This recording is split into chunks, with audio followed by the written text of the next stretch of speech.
নেতৃবৃন্দ এবং সাধারণ শিক্ষার্থীদের সাথে একসাথে নিয়ে দেওয়ান লিখন কর্মসূচি পালিত করেছিল।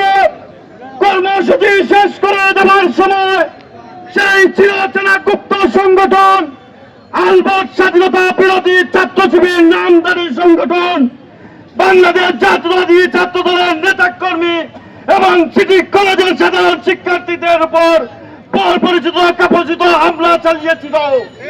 তারই প্রতিবাদে বাংলাদেশ জাতীয়তাবাদী ছাত্র দলের প্রত্যেকটি নেতা কর্মী গত 2 দিন ধরে সারা বাংলাদেশে সাধারণ শিক্ষার্থীদের সাথে নিয়ে যে আন্দোলন করে তুলেছে তারই ধারাবাহিকতায় সিলেট জেলা মহানগর ছাত্র দলের উদ্যোগে আজকে বিক্ষোভ মিছিল পরবর্তী এই সমাবেশ থেকে এই সিলেটের গুপ্ত নামধারী সকল নেতৃবৃন্দকে সকল কুলাঙ্গারকে জানিয়ে দিতে চাই, আমাদের সাংগঠনিক অভিভাবক দেশ নায়ক মাননীয় প্রধানমন্ত্রী জনাব তারেক রহমানকে নিয়ে যদি এই সিলেটের মাটিতে আর কোন গুরুত্বপূর্ণ বক্তব্য বা স্লোগান দেওয়া হয়, বাংলাদেশ জাতীয়তাবাদী ছাত্র দল সাধারণ শিক্ষার্থীদের নিয়ে সেই সব গুপ্ত সংগঠনকে সিলেটের মাটিতে অবাঞ্ছিত ঘোষণা করবে।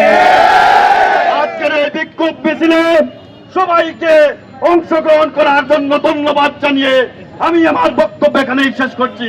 আল্লাহ হাফেজ। বাংলাদেশ জিন্দাবাদ, বাংলাদেশ জাতীয়তাবাদী ছাত্র দল জিন্দাবাদ জিন্দাবাদ।